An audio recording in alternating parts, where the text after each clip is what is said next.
நேயர்கள் எல்லாருக்கும் வணக்கம். இந்த வீடியோவில் 2024 வருடத்துக்கு உண்டான பிப்ரவரி மாதத்துக்கு உண்டான ராசி பலன் அப்படிங்கிறது தான் நம்ம பார்க்க போகிறோம். இந்த பிப்ரவரி மாத ராசி பலனில் நிறைய மாற்றம் அப்படிங்கிறது இருக்குது. ஏன்னா நிறைய முக்கியமான கிரக நிகழ்வுகள் அப்படிங்கிறது இந்த மாதத்தில் நடக்க போகுது. குறிப்பாக பார்த்திங்கன்னா ஒரே நாளில் 3 கிரகங்கள் இடப்பெயர்ச்சி ஆகுது. அதாவது இந்த மாதத்துக்கு உண்டான கிரக நிலைகள் அப்படின்னு பார்க்குறப்ப மாத தொடக்கத்தில் சூரிய பகவான் மகர ராசியில் இருக்கார். 13ஆம் தேதி அன்னைக்கு அவர் கும்பராசிக்கு போகிறாரு. அதே 13ஆம் தேதி பார்த்திங்கன்னா மகர ராசியில் இருக்க புதனும் கும்பராசிக்கு போகிறாரு. அதுமாதிரி சுக்கிரன் பார்த்திங்கன்னா தனுசு ராசியில் இருந்துக்கிட்டு அதே 13ஆம் தேதி மகர ராசிக்கு போகிறாரு. அப்போ இந்த 13ஆம் தேதியில் மட்டும் சூரிய பகவான், புதன், சுக்கிர பகவான் இந்த 3 கிரகங்களும் ஒரே நாளில் ராசி மாற்றம் அடையுது. அதோட தனுசு ராசியில் இருக்கக்கூடிய செவ்வாய் மாதம் தொடங்கி 4வது நாளே மகர ராசிக்கு போகிறாரு. மகர ராசி அப்படிங்கிறது செவ்வாய் பகவானுக்கு உச்ச வீடு அப்படிங்கிறதையும் நம்ம மறந்துடக்கூடாது. அதுமாரி குரு பகவான் மேசராசியில் பலமடைஞ்சிருக்காரு. சனி பகவான் கும்பராசியில் ஆட்சி பெற்றிருக்காரு.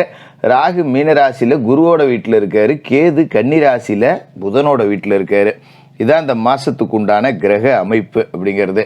இந்த கிரக அமைப்பை பொறுத்து ராசி மாற்றத்தை பொறுத்து உங்களோட ராசிக்கு என்ன பலன் கிடைக்க போகுது. நிறைய எதிர்பார்த்துக்கிட்டு இருந்திருப்பீங்க, இதெல்லாம் நடக்குமா, இல்லை இதெல்லாம் செய்யலாமா, இல்லை வேறு ஏதாவது நமக்கு பிரச்சனைகள் வருமா, அதெல்லாம் எப்படி எதிர்கொள்ளணும் அப்படின்னு நீங்கள் எதிர்பார்த்துக்கிட்டு இந்த பிப்ரவரி மாதத்தில் என்னென்னலாம் செய்யணும்னு நினச்சிங்களோ அது எல்லாத்தையுமே இந்த வீடியோவை பார்த்துட்டு செஞ்சீங்க அப்படின்னா உங்களுக்கு ரொம்ப பலன் கொடுக்கக்கூடியதாக இருக்கும். சரி, வீடியோவை பார்ப்போம். கும்பராசி நேயர்களே, உங்களுக்கு இந்த பிப்ரவரி மாதம் எப்படி இருக்குது அப்படின்னு பார்த்தீங்கன்னா நிறைய வித்தியாசமான சம்பவங்கள் அப்படிங்கிறது இந்த பிப்ரவரி மாதம் முழுக்க நடக்கும். ஏன்னா உங்களோட ராசிக்கு லாபஸ்தானத்தில் கிரகங்கள் இருக்குது, உங்களோட ராசிக்கு விரயஸ்தானத்தில் கிரகங்கள் இருக்குது, உங்களோட ராசிக்கே நிறைய கிரகங்கள் வருது. அடுத்ததாக பார்த்தீங்கன்னா உங்களோட ராசிக்கு தனஸ்தானத்தில் ராகு இருக்கார், 3வது வீட்டில் குரு பகவான் இருக்கார். இது அப்படியே ஒரு கிரக மாளிகா யோகம் மாதிரி வரிசையாக கிரகங்கள் இருக்கக்கூடிய ஒரு அமைப்பு அப்படிங்கிறது உங்களுக்கு கிடைக்க போகுது.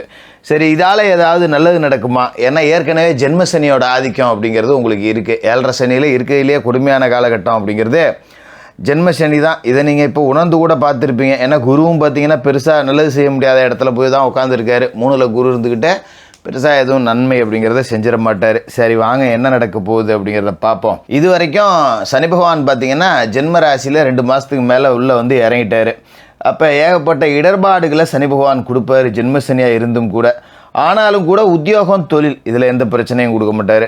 என்ன சொல்கிறீங்க அப்படின்னு நீங்கள் கேட்கலாம். ஏன்னா விரயஸ்தானத்தில் இருக்கும்போது உத்தியோகத்தில் வருமானம் இருந்திருக்காது, போட்ட முதல்ல திருப்பி எடுத்துருக்க முடியாது, நிறைய பேருக்கு வேலை போயிருக்கோம், இதெல்லாம் நடந்திருக்கும். ஆனால் ஜென்மசனி காலகட்டத்தில் காசு பணத்துக்கு பஞ்சம் கொடுக்க மாட்டார்.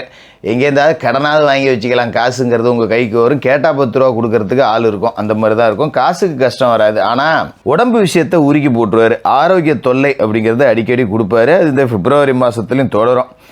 என்ன காரணம் அப்படின்னா ஜென்மசனின்னா சனி வயிற்றில் இருக்குது, அதை மறந்துடக்கூடாது. அப்போ முதல்ல என்ன நடக்கும் அப்படின்னா வயிறு பெரிய வேலை என்ன செய்யுது, திங்கிறோம், சாப்பிட்றோம், வயிற்றில் போய் தங்குது, குடலில் தங்குது. ஆனால் அது செரிக்காது. அதான் பிரச்சனை. இப்போ எதை தின்னாலும் செரிக்காது. என்னடா நான் ஒன்றுமே சாப்பிட்லையே, ஆனால் ஒன்றும் செரிக்கலையே, சாப்பிட்ட மாதிரியே வயிறு ஃபுல்லாக இருக்கே அப்படிங்கிற மாதிரி தான் இருக்கும். சாப்பிட்றதுக்கு முன்னாடியே சாப்பிட்ட மாதிரி தான் இருக்கும். பசிச்சு சாப்பிடவே முடியாது, பசியே எடுக்காது. அப்படி தான் ஓடிக்கிட்டு இருக்கோம்.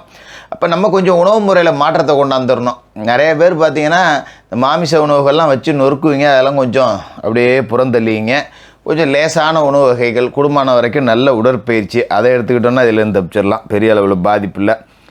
இதே காலகட்டத்தில் குரு பகவான் 3வது வீட்டில் இருக்கார். 2ல் ராகுவும் 8ல் கேதுவும் இருக்காங்க. சர்ப்பசாந்தி பரிகாரங்கள் பண்ணிக்கிறது உங்களுக்கு நல்லது. ஏன்னா 2ஆம் இடத்துல ராகு இருக்கார் அப்படிங்கிறப்ப குடும்பத்தில் ஏகப்பட்ட குழப்பத்தை உண்டு பண்ணி கொடுப்பார். கணவன் மனைவிக்குள்ளே ஏகப்பட்ட பிரச்சனை.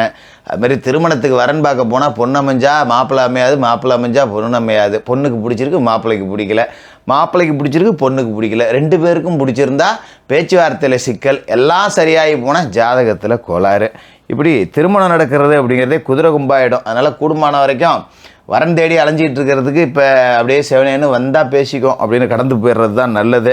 ஏன்னா இந்த காலகட்டத்தில் நம்ம திருமணமே செஞ்சாலும் இழுத்து பிடிச்சி தான் ஓட்டிக்கிட்டு இருக்கோம். அதே மாதிரி 3ல் இருக்கிற குரு பகவான் என்ன செய்வார் அப்படின்னா உற்றார் உறவுகள் உங்களோட முன்னேற்றத்துக்கு ஓரளவுக்கு உறுதுணையாக இருப்பாங்க. போய் கஷ்டப்படுறான் பாவம், ரொம்ப நாளாக கீழே கிடந்த இப்போ தான் கொஞ்சம் மேலே எழுந்திரிச்சு வரான், நம்மளால் முடிஞ்ச செய்வோம் அப்படின்னு சொல்லிட்டு சொந்த பந்தங்கள் கொஞ்சம் அப்படியே அனுசரிப்பாங்க. ஆனால் அவங்க விஷயத்தில் நாம் அதிகமாக ஈடுபடாமல் இருக்கிறது நல்லது. நமக்கு ஒருத்தன் 10 ரூபா செய்கிறான் அப்படின்னு போய் அவனுக்கு உளுந்து நம்ம ஊழியம் அடிச்சுட்டு கடைசியில் கெட்ட பேர் ஆகிப்போம். அதனால் கூடுமான வரைக்கும் அண்டையலார் விவகாரங்களில் தலையிடுறதை தவிர்த்துருங்க. குறிப்பாக இந்த அடுத்தவனுக்கு பொண்ணு பார்த்து வைக்கிறது, அடுத்தவனுக்கு மாப்பிள்ளை பார்த்து வைக்கிறது, இதெல்லாம் தலையிடாதீங்க. பெரிய பிரச்சனையில் கொண்டாந்து விட்டுரும். அதே நேரத்தில் அதிகார வர்க்கத்தோட ஆதரவு அப்படிங்கிறது உங்களுக்கு ஓரளவுக்கு நல்லாயிருக்கும். மற்றபடி பார்த்தீங்கன்னா இந்த மாதத்தில் உங்களோட ராசிக்கு 13 நாளைக்கு லாபஸ்தானத்தில் சுக்கிரன் இருக்கார். ராசிக்கு யோகம் செய்யக்கூடிய கிரகம் தான். ராசிக்கு 4க்கும் 9க்கும் அதிபதியான ஒரு லாபஸ்தானத்தில் இருக்கிற இந்த நேரம் 13 நாள் ஒரு அற்புதமான நேரம். இடம் வாங்கலாம், வீடு கட்டலாம், கட்டின வீட்டை புதுப்பிக்கலாம், இந்த மாதிரி வேலை நடக்கும். தாய்வழி ஆதரவு இருக்கும். தாய் மாமன் வகையில் உங்களுக்கு நிறைய உதவிகள் கிடைக்கும். தாய் வழியில் சில பேருக்கு சொத்து சேர்க்கை இருக்கும். அதுமாரி தாய் மாமா வழியில் நடக்கிற மங்கள நிகழ்ச்சிகள்லாம் கடந்துக்கிட்டு நல்ல மரியாதையோடு இருப்பீங்க. பிரச்சனை என்னென்னா 13 நாளைக்கு புத ஆதித்ய யோகம் அப்படிங்கிறத செயல்பட்டாலும் கூட சூரியனும் புதனும் சேர்ந்துக்கிட்டு உங்களோட ராசிக்கு விரயஸ்தானத்தில் இருக்காங்க. பொதுவாகவே 6க்கும் 9க்கும் அதிபதியான புதன் 12க்கு வராரு. அப்படிங்கும்போது ஓரளவுக்கு நல்லது தான். பழைய பாக்கி கொஞ்சம் வசூலாகும். வண்டி வாகனம் வாங்கி மகிழ்ச்சி அடையக்கூடிய வாய்ப்பு இருக்குது. கொஞ்சம் சேமிப்பு கரையும். என்னதான் நம்ம காசு சேர்த்து வச்சுருந்தாலும் வண்டி வாகனம் வாங்கினாலும் காசு கரைஞ்சி போகுதேன்னு ஒரு பக்கம் ஒரு மன அழுத்தம் அப்படிங்கிறது இருக்கும். கஷ்டப்பட்டு குருவி சேர்க்குற மாதிரி சேர்த்தண்டா திடீர்னு செலவாகி போச்சு. நல்ல செலவே ஆகியிருந்தாலும் அதை போட்டு மனசை உறுத்திக்கிட்டு இருக்கோம். அதை நம்ம கவலைப்படாமல் விட்டு போகிறது நல்லது. அதே நேரத்தில் 13ஆம் தேதிக்கு பிறகு பார்த்தீங்கன்னா உங்களோட ராசிக்கு விரயஸ்தானத்துக்கு சுக்கிரன் வராரு. அதே 13ஆம் தேதி சூரியனும் புதனும் உங்களோட ராசிக்கு வராங்க. இப்போ சூரியன் ராசிக்குள்ளே வர நேரத்தில் பார்த்தீங்கன்னா உடம்புல கொஞ்சம் பிரச்சனையை கொடுப்பாரு. ஏன்னா ஏற்கனவே ஜென்ம சனி அங்கே இருக்குது. சனிக்கும் சூரியனுக்கும் ஆகாது. 2 பேரும் ஒன்று கூடுறாங்க ராசியில். அப்படிங்கிறப்ப இந்த ஜென்மசனியால் வரக்கூடிய உடல் உபாதைகள் அப்படிங்கிறது அதிகமாகும்.